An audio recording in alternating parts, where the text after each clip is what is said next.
Good evening, and welcome to From the AD's View. I'm your host, Dr. Cedric Brown.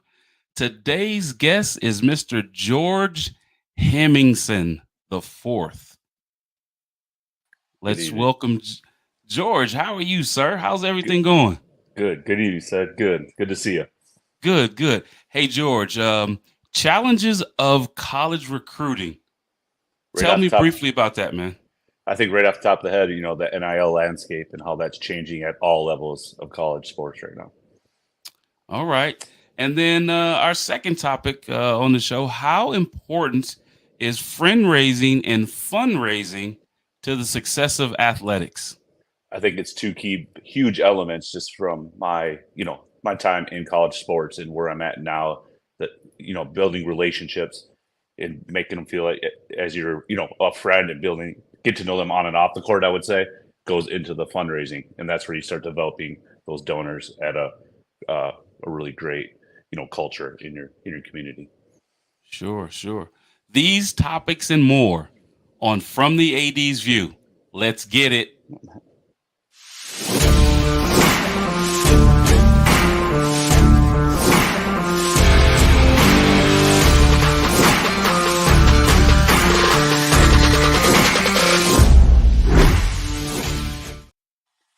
Welcome back to the show. Before we get started with our guest, Mr. Hemmingsen, I'd like to give honor to God, who's the head of my life, because without him, none of the things that I do would be possible. And now let's get back to Mr. George Hemmingsen the fourth, good friend, colleague for close to 20 years, former assistant men's basketball coach. He was at U Indy, where they did some really good things there. He was at Waldorf University, a former marketing development manager, current vice president of sports standards at All Athlete. George, welcome to the show. Hey, thanks, Sid. I appreciate you having me. It's always great to see you. It's been a long time, and I love that we get to reconnect and stay in this space together. It is, and it's always good, George, to um, have those relationships and that brotherhood. I mean, Yep. because we have literally been around each other for 20 years, man. Yes, that's wild. It's a wild style thing. And I think that's the blessing in just about this profession is that whoever you come in and you coach with, you meet their people, and then you instantly you come great friends with people, and that just propels you into you know new relationships that continue on for your lifetime. And I remember, you're a grinder, man. You used to, hit the circuit, the JUCO circuit in Region 24, and go down the John A. Logan in Carterville, Illinois, and then swing over to Robinson to Lincoln Trail, and then shoot on up to Lakeland College in Mattoon, Illinois, and I mean, it was a grind, man. You went. From doing that and to now the work that you do Mm, is paramount to what we're going to talk about on the show today. So being who you were, George, and as an assistant men's basketball coach and being in college athletics, and leading young men and getting those families to entrust that you were going to take care of their student athlete. What are some of the challenges of college recruiting today, George? and that's an everyday changing. In college recruiting. As you know, you're talking about Region 24 being out there on the road grinding. It's going out there building trust. There's so many layers that are into the recruiting process these days. And then I think you said the key thing: how do you build that trust with them? And I think now, as we all know, you just see that NIL aspect of where things are right now. And talking to friends of ours that we have in the business, and that the first question that are coming out of kids and parents' mouth is like, what what are you offering me? What am I getting? XYZ. And if that's not to their standards, they're leaving. And then they're plucking down from, high majors are going to, mid majors are pulling those kids up. Mid majors are pulling from D2s. It's a train effect on what the landscape is on that. So it's hard, I think, right now for coaches to keep those kids, even though you instill build that trust.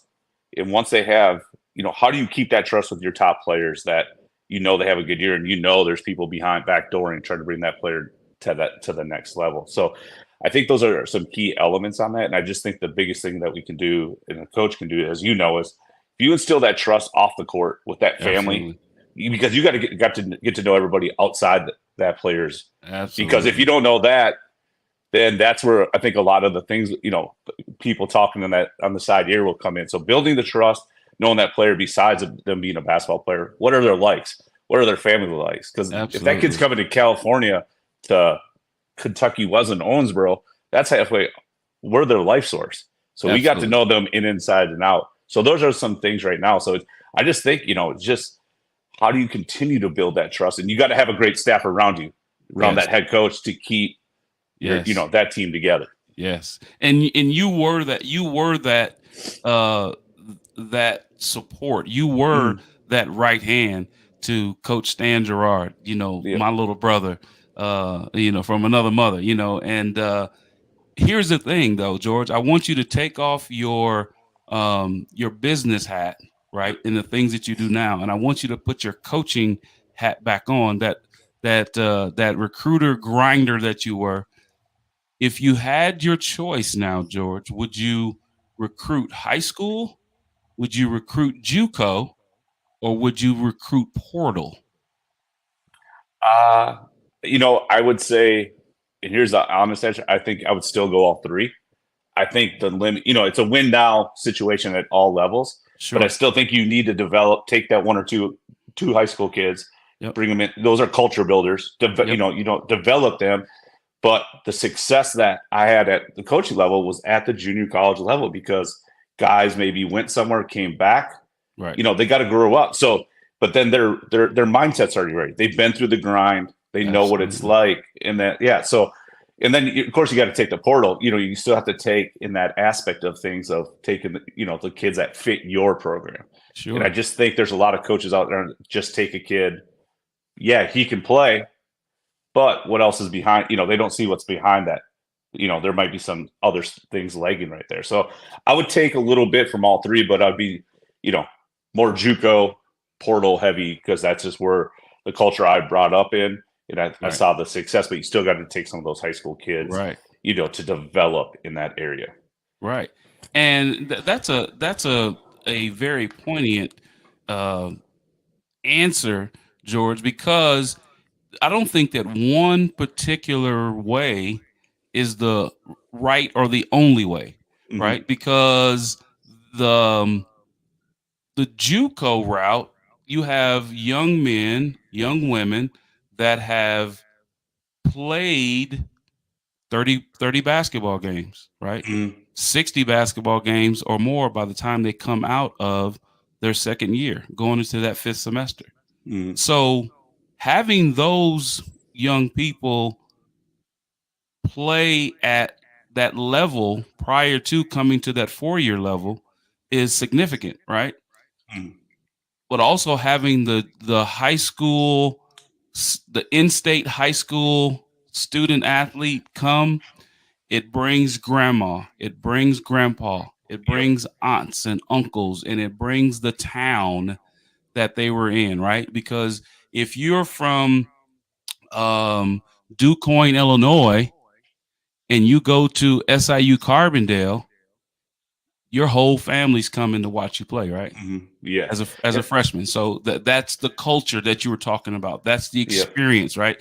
What is the student athlete experience going to be, right? And then but you get the portal guys and gals that leave somewhere. Maybe they were at a one, but they transfer to a U Indy, and they're game changers, right?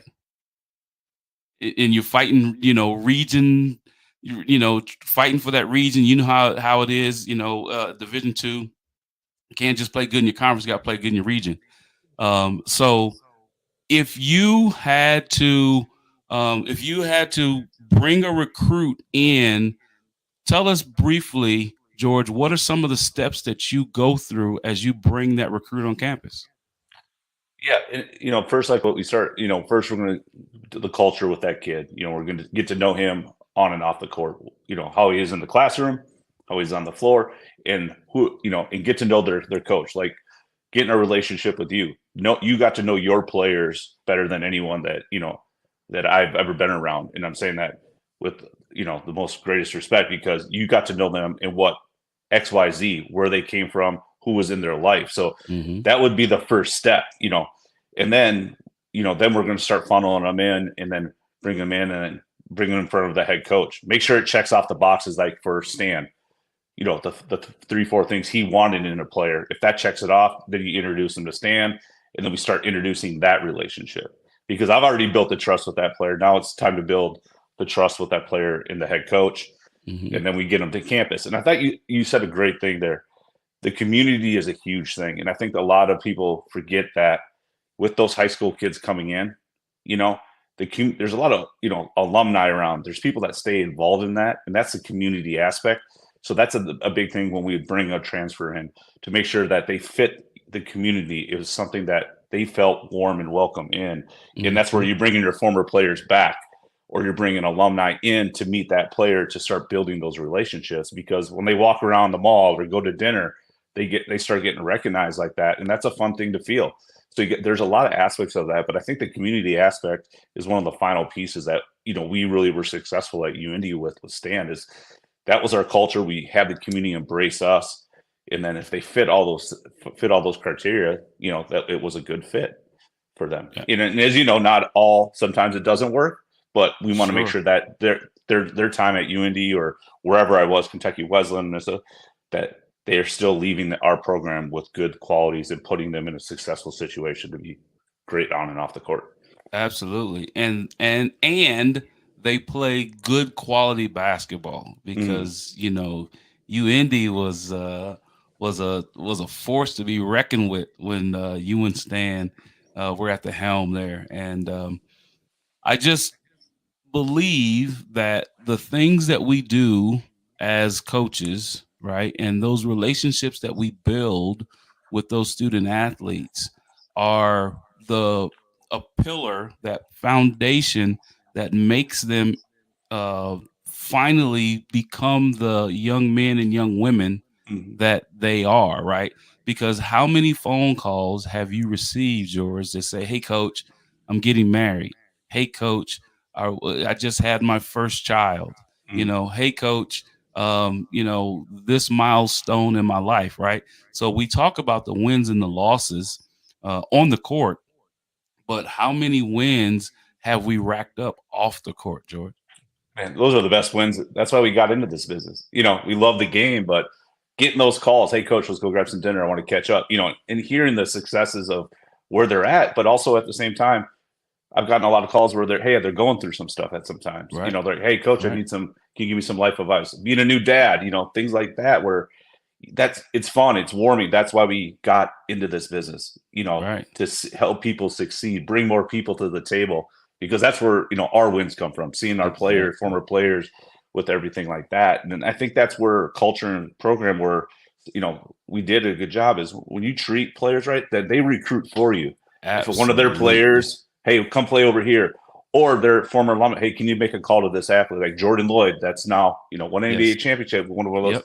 He's one of the main components where they still use him to this day to help lure recruits in, and that's because he Yes. had such a great experience and a great family experience with everything. And you say that, and um coaches shouldn't take that lightly. The experience that Mm, the student athletes have is paramount, right? it's yes. it's the main thing. As an athletic administrator, I talk a lot about student success. Our leadership team, my boss, talks about student success and the experience, the overall experience that the student athlete has. Um, George, we have a lot more to talk about. So stay with me, right? I have to take a brief break. And then when we come back, we'll pick up some other things to talk about. You are watching From the AD's View. I'm your host, Dr. Cedric Brown. We'll be right back after this break. Water. It's everywhere. We drink it, we bathe with it, we cook with it. Coffee's made with water. Toilets won't flush without it. It's used for washing clothes, dishes, utensils, pots, pans, floors, and our teeth. Plants and crops need water, animals drink it, and fish need it too. And don't forget, we can have a lot of fun in the water. Water. What will we do without it?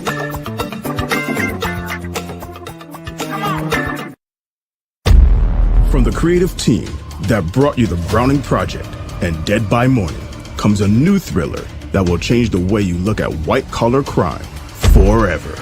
Falling from the Sky.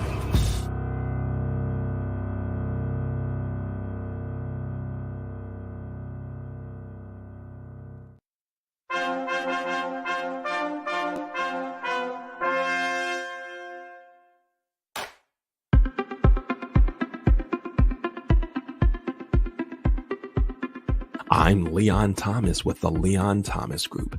Podcast, virtual events, webinars, streaming shows, and so much more. We want to be your partner in all things virtual.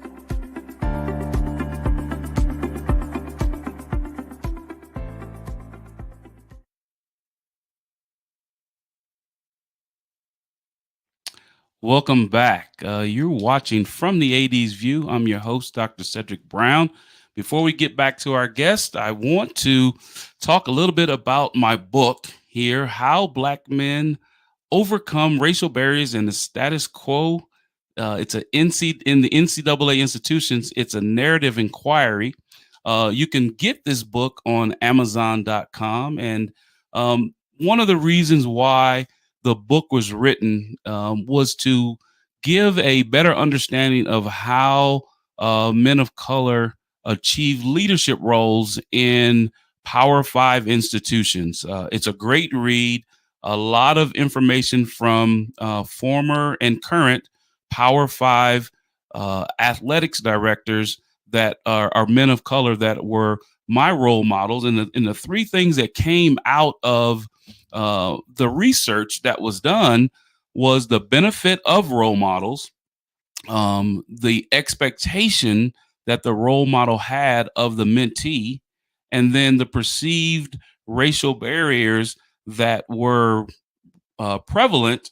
Some of them perceived, some of them real, but in totality, it was about how the influence of role models help to propel young men into the leadership role and finally to get what we call into the chair, right? So if you'd like to look at the book and purchase the book, please do go on Amazon.com. And again, the book is How Black Men Overcome Racial Barriers and the Status Quo in NCAA Institutions. It's a narrative inquiry. If you'd like to see past episodes of From the 80s View, please go on my website, cedricmbrown.org. If you'd like to learn more about some of the professional services that I provide, also go on cedricmbrown.org. And then finally, if you are someone who would like to be a guest on the show, always looking for different perspectives, different views for the show, please go on my website, cedricmbrown.org, and email me, and then I will get right back with you. The show is on every Sunday evening at 6:40 Central, 7:40 Eastern, and you can always watch more episodes like the one here with special guests like I have, Mr. George Hemmingsen. Let's bring George back, please. George, man, you and I have been through some trenches, and you've recruited some of our student athletes, Anthony White Jr., Jamal Williams, I know Husey Hambright from Indianapolis, Will McClure from Indianapolis, right? All those, Stevie Hedrick from Indianapolis, all those young men came to my program. And one thing that I can say about you and Coach Stan Gerard, who's now at Southern Indiana, you all always came for your in-state student athletes, right? Always came. And here's the thing: you were one of the top Division II programs in the country, but you weren't afraid to recruit D1 type athletes, right? Because if you can get a steal, then you had an opportunity to be really good. And I can't remember his name. You had a guard that was it David, that was really, really good and went and played overseas. David Uh, Logan. yeah, buddy. Yeah, buddy. Yeah. Oh my goodness gracious. That young man could put the ball in the basket. Oh, he's He special. could put the special. So, George, as I segue to our second topic, you are now someone that helps colleges identify student athletes. But more than that, you are someone, and your organization is someone that helps student athletes and students alike to have opportunities to have school paid for. So, our next topic is this: how important is friend raising and fundraising to the success of student athletes? And then, also tell us a little bit about what you do at All Athlete. Yeah. So I think the biggest thing is like on the fundraising side is like what we have, you and I, right now. I think that's where you start building into your fundraising, and that's where the asks become easier to have donors get into your program, because as we both know in this world, there's a lot of people that want to donate and give back to universities or athletic programs, but some have never been asked, but they've only been asked just to give. And a lot of those donors or former alumni want to have a relationship with you and the staff, the players, things like that. And that's where the fundraising comes, because going out to dinner with them, and I keep saying that, it's building culture, building trust. And I think that's the biggest thing, building trust with those and that fundraising aspect. Then it relates back when that ask does that ask does come, and then they're more willing because they're invested into you, the program, in the community. And I think that's where sometimes that, where that there can be an improvement in that in any area, because all the programs I've been with, and especially at UIndy, in kudos to Sam, that was a big thing for us with alumni and fundraising. Is like, how do we continue to build that culture and that trust with our former alumni and donors outside that program to bring them in and make them feel as they're one of us on staff and a part of the program. And, the feelings that the community has as they accept another extended family member, right, into their community, that is so key and so paramount to the success of the program, right? Especially now you have NIL collectives and things like that, right? Even though the collective is not a part of the athletics department or the school, right? It is an arm that can help the program to help the student athlete be successful, become more comfortable. I always talk when I recruited about a fit, right? Does a student athlete, are they comfortable in their geographic location? Do they have the studies that they want to accomplish? Do they fit into that rotation for the program? So basketball, do they fit in the top 8, right? And then on the worst possible day, do they still want to be there, right? Relationship with the significant other not going right. They come to the realization that they're a student athlete and they're broke, right? And but in the worst possible day, George, if they can answer those 4 questions, it's a fit, and the community, that friend raising fits right into that, right? So then the second half of that question is, George, how important is the fundraising for the success of athletics? Oh, I mean, that's huge. It's every day, and I think it's you see, you see your Power Fives. They're getting money. But like what a lot of people don't see is once you get down to that Division II, low major, Division II, NAI, JUCO, that's where fundraise for the program.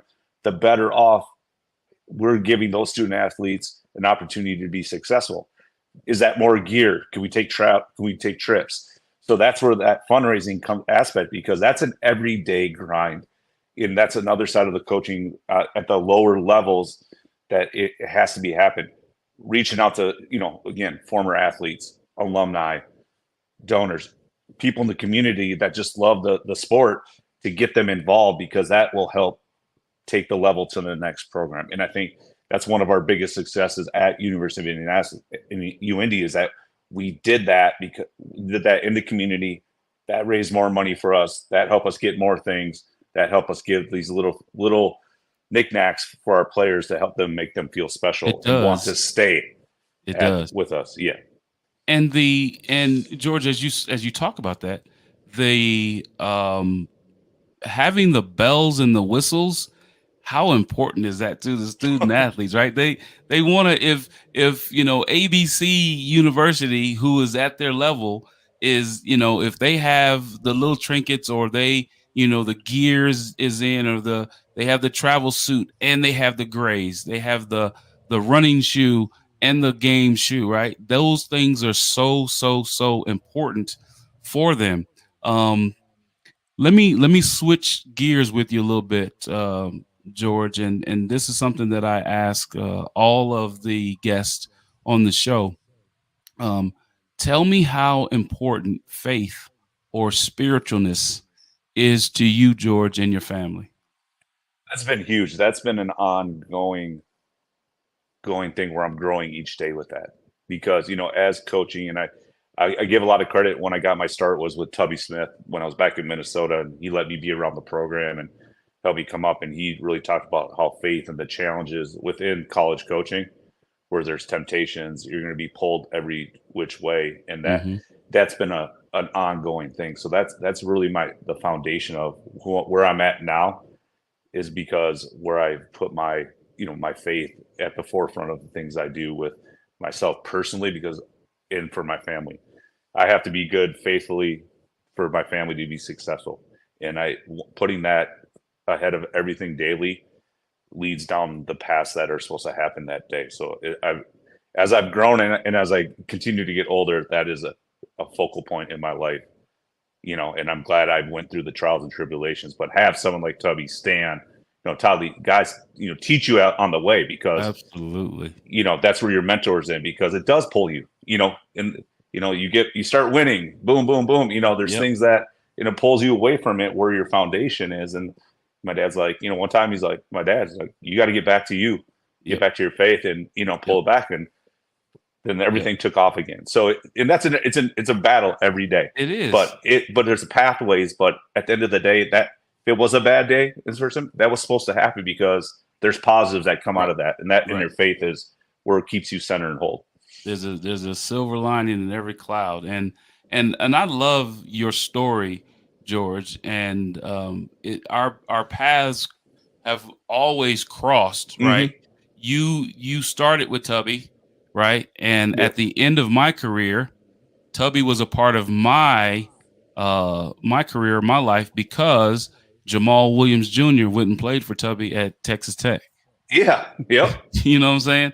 So, it is a very small fraternity. It's a very small brother and sisterhood coaching is.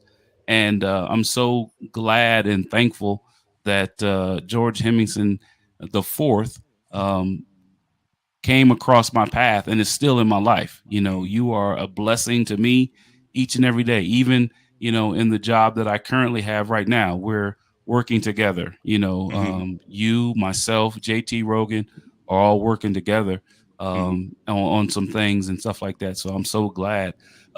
George, if someone wanted to get in contact with you, how can they do that? Yeah, so you can go to allathlete.com is the where I'm at now. So quick on that that's where we're educating kids on the recruiting process, and it's free. So we're trying to bring more people to the table, bring families to the table, and educate them on the process of being recruited all levels. So you can check that out, and then at my email at ghemmingsen@allathlete.com. Shoot me an email. My cell phone's on there. You can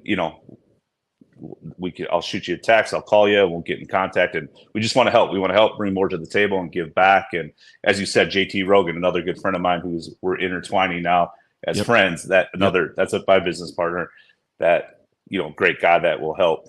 We're just here to give and help, and, don't want anything in return. We just want to give and give back. Great men doing great things for the future, of our society, our great student athletes, both males and females, doing a good job for them. And I'm glad that you got to talk a little bit about All Athlete. And for those viewers that have student athletes that are coming up, take him up on it. Take George Hemmingsen up on that and get in contact with him. I think he said at Hemmingsen at allathlete.com, because it will help you understand questions, concerns, issues, and things like that.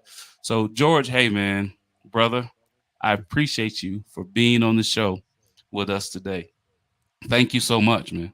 No, thank you so much. This is always great, and I'm so proud of you and your success and where you're going. And yeah, thank you. This has been super wonderful to start, tonight. I appreciate it.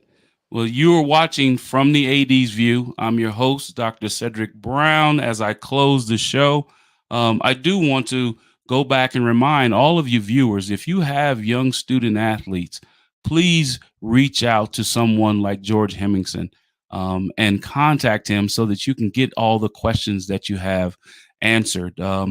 I'd like you also to go to my YouTube page and subscribe at Dr. Cedric M. Brown on my YouTube channel. Hit that subscribe button and you can see more open and honest discussions from the AD's view. Good night and God bless.